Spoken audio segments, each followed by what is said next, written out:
ಇವಾಗ time 5 o'clock ಆಗಿದೆ. 5 o'clock ಇನ್ನು 5 ಮಿನಿಟ್ಸ್.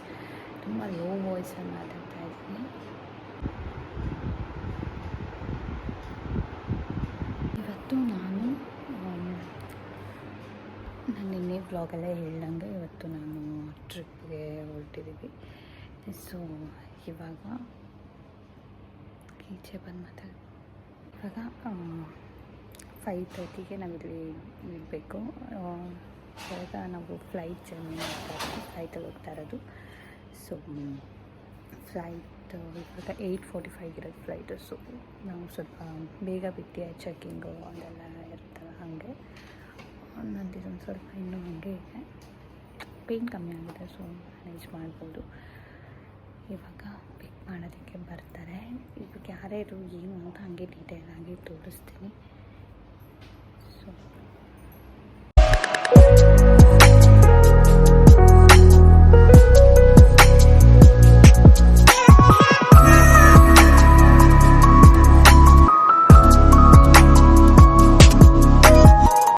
ಇವತ್ತು ಮಂಡೇ ಆಗಿರೋದ್ರಿಂದ ವಾರ ಮಾಡಬೇಕಾಗಿತ್ತಲ್ಲ, ಹಾಗೆ ಎಲ್ಲ ಹೂವು ಇಟ್ಬಿಟ್ಟು ಒಟ್ಟಿಗೆ ಪೂಜೆನೂ ಮಾಡಿದೆ. ಮಮ್ಮಿ ಕ್ಲೀನ್ ಮಾಡ್ಕೊಂಡು ಬರ್ತಾಯಿದ್ರು, ಗುಡಿಸಿ ಒರೆಸಿ ಅದೆಲ್ಲ ಮಾಡ್ತಾಯಿದ್ರು.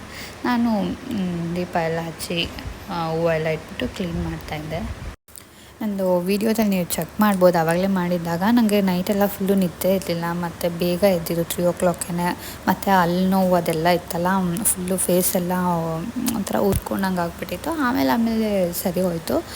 ಅದಾದಮೇಲೆ ತಿರ್ಗಾ ಕಮೆಂಟಲ್ಲಿ ಕೇಳ್ತೀರ ಅಂದ್ಬಿಟ್ಟು ಫಸ್ಟೇ ಹೇಳ್ತಾಯಿದ್ದೀನಿ. ಮಕ್ಕಳು ಅಷ್ಟೇ ಇಬ್ಬರು ಮಲ್ಕೊಂಡಿದ್ರು. ಒಬ್ಬರು ಮಮ್ಮಿ ಜೊತೆ, ಮಮ್ಮಿ ರೂಮಲ್ಲಿ ಅಲ್ಲಿ ಮಲ್ಕೊಂಡಿದ್ರು, ಒಬ್ರು ಈ ರೂಮಲ್ಲಿ ಮಲ್ಕೊಂಡಿದ್ದ. ಸೊ ಒಂಥರ ಫುಲ್ಲು ಹೆವಿ, ಒಂಥರ ಬೇಜಾರಾಗ್ತಾಯಿತ್ತು. ಆದರೆ ಯಾವತ್ತೂ ನಾನು ಇಷ್ಟು ದಿವಸ ಮಕ್ಕಳನ್ನ ಬಿಟ್ಟು ಹೋಗಿಲ್ಲ. ಹಂಗಾಗಿ ನನಗೆ ಮತ್ತು ಯಾವಾಗಾದರೂ ಹೋದ್ರೂ ಇಲ್ಲೇ ಎಲ್ಲಾದರೂ ಹೋಗಿರ್ತೀನಿ, 1 day 2 day. ಇಷ್ಟು ದಿವಸ ಬಿಟ್ಟು ಎಲ್ಲೂ ಹೋಗಿಲ್ಲ. ತಿರ್ಗಾ ಇವಾಗ ಬೇಕು ಅಂದ್ರೂ ನಾನು ಅಲ್ಲಿಂದ ಟ್ರಾವೆಲ್ ಮಾಡ್ಕೊಂಬರೋಕ್ಕಾಗಲ್ಲ, ಹೆಂಗೆ ಏನು ಅಂತ ಅನ್ಕೋತಾ ಇದ್ದೆ. ಬಟ್ ನನ್ನ ಫ್ಯಾಮಿಲಿಗೆ ನಾನು ಥ್ಯಾಂಕ್ಸ್ ಹೇಳಲೇಬೇಕು. ಇನ್ಶರ್ ಆಗಿರ್ಬೋದು, ನಮ್ಮ ಅತ್ತೆದಿರು ಎಲ್ಲರೂ ಅಷ್ಟೇ, ಮಮ್ಮಿ, ನಮ್ಮ ಅಜ್ಜಿ ಎಲ್ಲರೂ ಇವಾಗ ಅವ್ರನ್ನ ನೋಡ್ಕೊತಾ ಇದ್ದಾರೆ. ಸೊ ಆ ಧೈರ್ಯದ ಮೇಲೆ ಇವಾಗ ಬಂದಿದ್ದೀನಿ. ನಾನು ಎಲ್ಲರಿಗೂ ಥ್ಯಾಂಕ್ಸ್ ಹೇಳಬೇಕು. ಸೊ ಇದೊಂದು ಹೊಸ ಎಕ್ಸ್ಪೀರಿಯನ್ಸ್ ನನಗೆ. ಒಂದು 5 to 6 days, 6 days, almost 6 days. ನಾವು ಮಂಡೇ ಪ್ಲ್ಯಾನ್ ಮಾಡ್ತಾ ಇರೋದು, ಮಂಡೇ ಹೋಗ್ತಾ ಇರೋದು, ನಾವು ಸ್ಯಾಟರ್ಡೇ ಬರೋದು. ಸೊ ಇಷ್ಟು ದಿವಸ ನಾವು ಇವಾಗ ಹೋಗ್ತಾ ಇರೋದು ಅಸ್ಸಾಂ, ಗುವಾಹಟಿ, ಕಾಮಾಖ್ಯ ಟೆಂಪಲ್, ಮತ್ತು ವೈದ್ಯನಾಥೇಶ್ವರ ಟೆಂಪಲ್, ಮತ್ತು ಅಸ್ಸಾಂ ಸೈಡ್ ಸೀಯಿಂಗ್ ಆ ಥರ.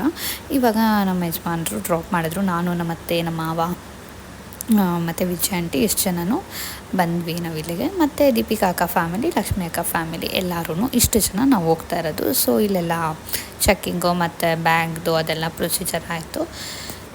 ಸೊ ಇವಾಗ ಫ್ಲೈಟೂ ಬಂತು. 8:45 ಇದ್ದಿದ್ದು. ಸೊ ಆಲ್ಮೋಸ್ಟ್ 8:20ಗೆಲ್ಲ ಹೋದ್ವಿ ಒಳಗಡೆ, 8:45ಗೆಲ್ಲ ಒಳಗಡೆ ಹೋದ್ವಿ. 3 hours ಫ್ಲೈಟ್ ಜರ್ನಿ ಇದ್ದಿದ್ದು. ಸೊ ಸ್ವಲ್ಪ 1.5 hour ಫುಲ್ಲು ಬೋರ್ ಅಂದರೆ ಬೋರ್ ಆಗ್ತಾಯಿತ್ತು. ಎಷ್ಟು ಸಾಂಗ್ಸ್ ಎಲ್ಲ ಕೇಳೋದು ಏನು ಆ ಥರ. 3 hours. ಆಮೇಲೆ ಒಂದು ಸ್ವಲ್ಪತ್ತಿಗೂ ಟೈಮ್ ನೋಡೋದು, ಅದು ಇದು ನೋಡ್ಕೊಂಡು ಹೆಂಗೋ ನಾನು ಅಕ್ಕ ಎಲ್ಲ ಟೈಮ್ ಪಾಸ್ ಮಾಡಿದ್ವಿ. ಒಂದು ಸ್ವಲ್ಪ ಮಾತಾಡ್ಕೊಂಡು ಬಂದ್ವಿ. ಅದಾದಮೇಲೆ ಇನ್ನೇನು ಲ್ಯಾಂಡಿಂಗ್ ಅಂತ ಹೇಳಿ ಒಂದು 1/2 hourಗೆ ನಮ್ಗೆ ಅದು ಟೈಮ್ ಗೊತ್ತಾಗಲ್ಲ. ಲ್ಯಾಂಡಿಂಗ್ ಅಂತ ಹೇಳಿದ್ಮೇಲೆ ನಾವು ಎಕ್ಸೈಟ್ ಆಗಿರ್ತೀವಿ, ಇನ್ನೇನು ಲ್ಯಾಂಡಿಂಗ್ ಆಗ್ತಾಯಿದೆ ಅಂದ್ಕೊಂಡು. ಇವಾಗ ಈಗ ಟೇಕ್ ಆಫ್ ಆಗ್ತಾಯಿದೆ. ಲ್ಯಾಂಡಿಂಗ್ 11:50 ಇತ್ತು, 8:45ಗೆ ನಾವು ಹತ್ತಿದ್ದು. 3 hours ಥರ ಬೋರ್ ಹೆಂಗಪ್ಪ ಅಂತ ಅನ್ಕೋತಾ ಇದ್ದೆ. ಒಂದು 2 hours, 1.5 hour ಬೋರ್ ಆಯಿತು. ಅದಾದಮೇಲೆ ಓಕೆ, ನಾರ್ಮಲಾಗಿ ಸುಮ್ಮನೆ ಇದು ಮಾಡಿದ್ವಿ. ಇದಾದಮೇಲೆ ನಾವು ಅಲ್ಲಿಗೆ ರೀಚ್ ಆದಾಗ ಅವ್ರು ಅದೇ ಅನೌನ್ಸ್ ಮಾಡ್ತಾಯಿದ್ರು, ಇಲ್ಲಿ ಏನದು ಮಳೆ ಇದೆ ಅಂತ ಅಲ್ಲಿ ಗುವಾಹಟಿಯಲ್ಲಿ. ಅದು ನೆಕ್ಸ್ಟ್ ಅಲ್ಲಿ ವೆದರ್ದು ಅದೆಲ್ಲ ನಾನು ಅಪ್ಡೇಟ್ ಮಾಡ್ತೀನಿ.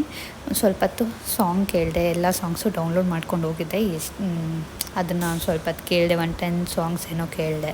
ಅದಾದಮೇಲೆ ತಿರ್ಗಾ ಬೋರ್ ಆಯಿತು. ಅಲ್ಲಿ ಮ್ಯಾಗ್ಝಿನ್ಸು ಏನು ಹಂಗೆ ಇಟ್ಟಿರಲಿಲ್ಲ, ಯಾವುದೋ ಒಂದು ಮ್ಯಾಗ್ಝಿನ್ ಇಟ್ಟಿದ್ರು ಅಷ್ಟೇ. ಅದನ್ನು ಸ್ವಲ್ಪ ನೋಡಿ ಆಮೇಲೆ ತಿರ್ಗಾ ಈಚೆ ನೋಡು, ಆ ಕಡೆ ನೋಡು, ಈ ಕಡೆ ನೋಡು ಅಂದ್ಕೊಂಡು ಅದೇ ಒಂಥರ ಟೈಮ್ ಪಾಸ್ ಮಾಡ್ಕೊಂಡು ಬಂದ್ವಿ.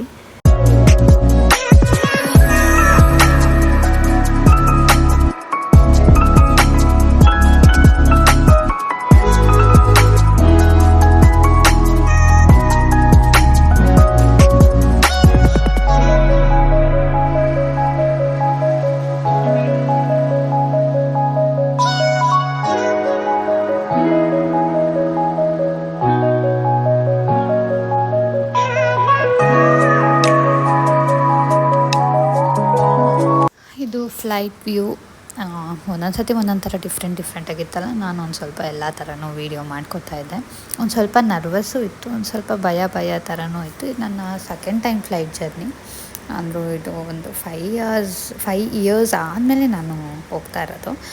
ಇವಾಗ ಲ್ಯಾಂಡಿಂಗ್ ಅಂತ ಹೇಳಿದ್ರು. ಇಲ್ಲೆಲ್ಲ ಫುಲ್ಲು ಜಾಸ್ತಿ ಗ್ರೀನರಿ ಅದೇ ಥರ ಇತ್ತು. ಇದು ಒಡಿಸ್ಸಾ ಮತ್ತು ಮೇಘಾಲಯ, ವೆಸ್ಟ್ ಬೆಂಗಾಲ್ ಈ ಕಡೆ ಸೈಡ್ ಬರುತ್ತೆ. ಇವಾಗ ಅಸ್ಸಾಮಲ್ಲಿ ನಾವು ಗುವಾಹಟಿ ಅನ್ನೋ ಸಿಟಿಯಲ್ಲಿ ನಾವು ಸ್ಟೇ ಆಗ್ತಾ ಇರೋದು ಎಲ್ಲನೂ. ಅಲ್ಲಿ ಕಾಮಾಖ್ಯ ದೇವಸ್ಥಾನ ಇರೋದು. ನಾವು ಹೋಗಿದ್ದ ದಿವಸನೇ ದರ್ಶನ ಮಾಡೋಕ್ಕಾಗಲ್ಲ, ಯಾಕಂದರೆ ನಾವು ಮಧ್ಯಾಹ್ನ ರೀಚ್ ಆಗೋದು. ತಿರ್ಗಾ ಅಲ್ಲಿ ಬೆಳಿಗ್ಗೆನೇ ಹೋಗೋದು, ಅದೆಲ್ಲ ಏನೋ ಪ್ರೊಸೀಜರ್ ಇರುತ್ತೆ. ಸೊ ನಾವು ನೆಕ್ಸ್ಟ್ ಡೇ ದರ್ಶನ ಮಾಡೋಣ ಅಂದ್ಬಿಟ್ಟು ಇವಾಗ ಜಸ್ಟ್ ಅಲ್ಲಿನ ಸೈಟ್ ಸೀಯಿಂಗ್ ಪ್ಲೇಸಸ್ ಇದೆ, ಅದನ್ನು ಪ್ಲ್ಯಾನ್ ಮಾಡ್ಕೊಂಡು ಮಂಡೇ ಮುಗಿಸ್ಕೊಳ್ಳೋಣ ಇವತ್ತು ಅಂತ ಅಂದ್ಕೊಂಡಿದ್ದು. ಆಮೇಲೆ ಅಲ್ಲಿ ಮಳೆ ಇತ್ತು. ವೆದರ್ ಅಂತೂ ತುಂಬಾ ಚೆನ್ನಾಗಿತ್ತು ಕಂಪೇರ್ ಟು, ಅಂದರೆ ಇವಾಗ ಬ್ಯಾಂಗ್ಳೂರಲ್ಲಿ ನಾವು ನೋಡಿದಾಗ ಸೇಮ್ ವೆದರೇ ಇತ್ತು ಇಲ್ಲೂ. ಬಟ್ ಬ್ಯಾಂಗ್ಳೂರಲ್ಲಿ ತುಂಬ ಬಿಸಿಲು ಆ ಥರ ಎಲ್ಲ ಇತ್ತಲ್ಲ, ಇಲ್ಲಿ ಮಳೆ ಆಗಿರೋದ್ರಿಂದ ನಮಗೆಲ್ಲೂ ಆ ಥರ ಬಿಸಿಲು ಅನಿಸ್ಲೇ ಇಲ್ಲ. ಒಂಥರ ಚೆನ್ನಾಗಿತ್ತು ವೆದರ್. ಬಿಸಿಲಿದ್ದರೆ ತುಂಬ ಸುಸ್ತಾಗೋದು, ಟಯರ್ಡ್ನೆಸ್ ಹಂಗೆ ಅನಿಸ್ತಾಯಿತ್ತು. ಇಲ್ಲಿ ನಮಗೇನು ಹಂಗೆ ಅನಿಸಲಿಲ್ಲ. ಇವಾಗೆಲ್ಲ ಬ್ಯಾಗೇಜಸ್ ಎಲ್ಲ ತೊಗೊಂಡು ಈಚೆ ಬಂದಿದ ತಕ್ಷಣ ಒಂದು ಕಾರ್ ಬುಕ್ ಮಾಡಿದ್ವಿ. ಇವಾಗ 12 ಮೆಂಬರ್ಸ್ಗಾಗೋ ಥರ ನಾವು 12 ಮೆಂಬರ್ಸ್ ಹೋಗಿದ್ದು. ಸೊ ಇವಾಗ ಆ ಕಾರಲ್ಲಿ ನಾವು ರೂಮ್ಗೆ ರೀಚ್ ಆಗ್ತಾಯಿದ್ದೀವಿ. ತುಂಬ ಎಕ್ಸೈಟೆಡ್ ಆಗಿತ್ತು, ಯಾಕಂದರೆ ಬೇರೆ ಸಿಟಿಗೆ ಬಂದಿದ್ದೀವಲ್ವ, ಬೇರೆ ಸ್ಟೇಟ್ಗೆ. ಹೆಂಗಿರುತ್ತೆ ಇಲ್ಲಿ ನೋಡೋಣ ಏನು, ನಾನು ಅಸ್ಯೂಮ್ ಮಾಡಿದ್ದು ಯಾವ ಥರ ಹೆಂಗಿತ್ತು ಅಂತ. ಬಟ್ ಬ್ಯಾಂಗ್ಳೂರು ಥರನೇ ಇತ್ತು ಆಲ್ಮೋಸ್ಟ್ ಫುಲ್ಲು. ನಾನು 10-15 ಮಿನಿಟ್ಸ್ ವಿಂಡೋ ಸೈಡ್ ಅಲ್ಲಿ ಕೂತ್ಕೊಂಡು ನಾನು ಫುಲ್ ಎಕ್ಸ್ಪ್ಲೋರ್ ಮಾಡ್ತಾಯಿದ್ದೆ, ಏನಿದೆ ಏನು ಅಂತೆಲ್ಲ. ನನಗೆ ಬ್ಯಾಂಗ್ಳೂರಿಗೂ ಇದಕ್ಕೂ ಏನು ಡಿಫ್ರೆನ್ಸ್ ಅನಿಸಿಲ್ಲ. ಇಲ್ಲಿ ಹೋಟೆಲ್ ಅವ್ರದ್ದೇ ಇಲ್ಲಿ ನಮಗೆ ಫುಡ್ಡೆಲ್ಲನೂ ಅಷ್ಟೇ ಚೆನ್ನಾಗಿತ್ತು. ಇಲ್ಲಿ ನಾನು ಅಷ್ಟು ವೀಡಿಯೋ ಮಾಡೋಕ್ಕಾಗಲ್ಲ, ಫುಲ್ ಟಯರ್ಡ್ ಆಗಿಬಿಟ್ಟಿತ್ತು. ಸೊ ಊಟ ಎಲ್ಲನೂ ಚೆನ್ನಾಗೇ ಇತ್ತು. ಈ ಥರ ಇದು ಬುಕ್ ಮಾಡಿಕೊಂಡು ಇವಾಗ ಬ್ರಹ್ಮಪುತ್ರ ರಿವರ್ ಅಲ್ಲಿ ಬೋಟಿಂಗ್ ಹೋಗ್ಬಿಟ್ಟು ಅಲ್ಲೊಂದು ಐಲ್ಯಾಂಡ್ ಹತ್ರ ಒಂದು ದೇವಸ್ಥಾನ ಇದೆ, ಆ ದೇವಸ್ಥಾನಕ್ಕೆ ಇವಾಗ ಹೋಗ್ತಾ ಇದ್ದೀವಿ. ರಿವರ್ ಅಂತೂ ಫುಲ್ಲು ಫೋರ್ಸಲ್ಲಿದೆ. ನಾವು ರೀಚ್ ಆದಾಗ 3:30, 6 o'clock ಕ್ಲೋಸಿಂಗ್ ಅಂತ ಹೇಳಿದರು. ನನಗಂತೂ ನೀರಂತೂ ಫಸ್ಟೇ ಭಯ, ಈ ಫೋಬಿಯಾ ಜಾಸ್ತಿ, ವಾಟರ್ ಫೋಬಿಯಾ. ನಾನೇನು ಅಂದ್ಕೊಂಡೆ ದೊಡ್ಡ ಲಾಂಚಲ್ಲಿ ಹೋಗೋದು ಅಂದ್ಕೊಂಡೆ, ಬಟ್ ಹೋಗಿದ್ದು ಬೋಟಲ್ಲಿ ನಾವು. ಆ ಬೋಟಲ್ಲೂ ಫುಲ್ಲು ಒಂಥರ ಅಂಡರ್ಗ್ರೌಂಡ್ ಸೀಟ್ ಥರ, ಅದಂತೂ ಸಖತ್ ಇದಾಗಿತ್ತು. ನನಗೆ ಫುಲ್ ನರ್ವಸ್ ಆಗೋಗ್ಬಿಟ್ಟಿದೆ.